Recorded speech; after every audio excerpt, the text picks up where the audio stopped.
नमस्कार, मी संकेत Deshpande, top news Marathi चॅनलमध्ये आपलं स्वागत। विधानसभा निवडणुकीचे पडघम वाजण्यास राज्यामध्ये सुरुवात झाल्यानंतर आता देवेंद्र फडणवीसांच्या नागपूर दक्षिण पश्चिम विधानसभा मतदारसंघामध्ये विद्यमान गृहमंत्री देवेंद्र फडणवीस विरुद्ध माजी गृहमंत्री अनिल देशमुख अशी लढत होणार असल्याच्या चर्चांना उधाण आलंय। यावरचाच टॉप न्यूज मराठीचा हा स्पेशल रिपोर्ट। मतदारसंघ पुनर्रचनेमध्ये 2009 मध्ये नागपूर दक्षिण पश्चिम या मतदारसंघाची निर्मिती झाली। 2009 पासून ते 2019 पर्यंत सलग 3 वेळा देवेंद्र फडणवीस यांनी या विधानसभा मतदारसंघाचं प्रतिनिधित्व केलं आहे।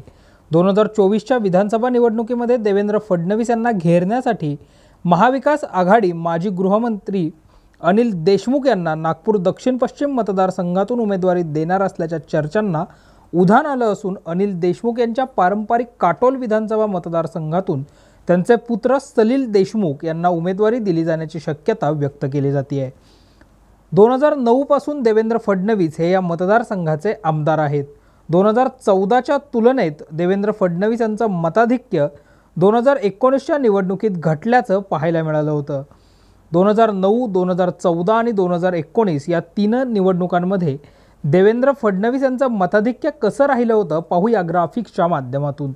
मतदारसंघ पुनर्रचनेमध्ये नव्यानं निर्मिती झालेल्या नागपूर दक्षिण पश्चिम मतदारसंघाच्या पहिल्याच म्हणजे 2009च्या निवडणुकीमध्ये देवेंद्र फडणवीस यांना 27,775 इतकं मताधिक्य होतं।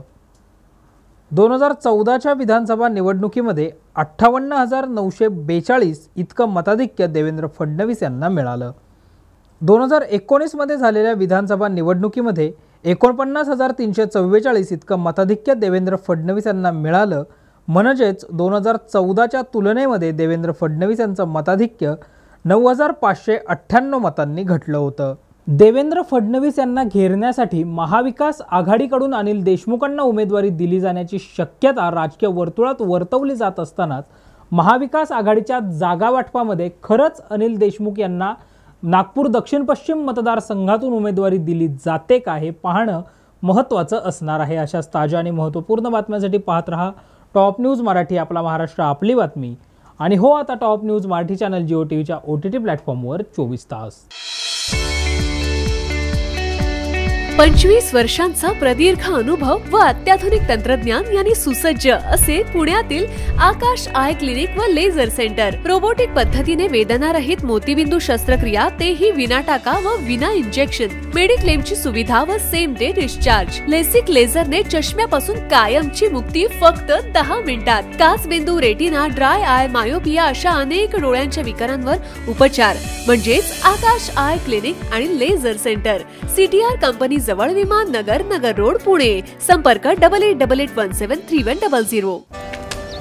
Come on guys, hurry up. यार सुन ना, एक ब्रेक ले लेते हैं। Guys, I'm telling you, तुम लोगों को सही से ट्रैकिंग नहीं आता। But that's okay, you can learn. रोज का ढक्कन देना। ये रेड वाला है, सही वाला देना। अबे ढक्कन, पहले तो सही पानी पीना।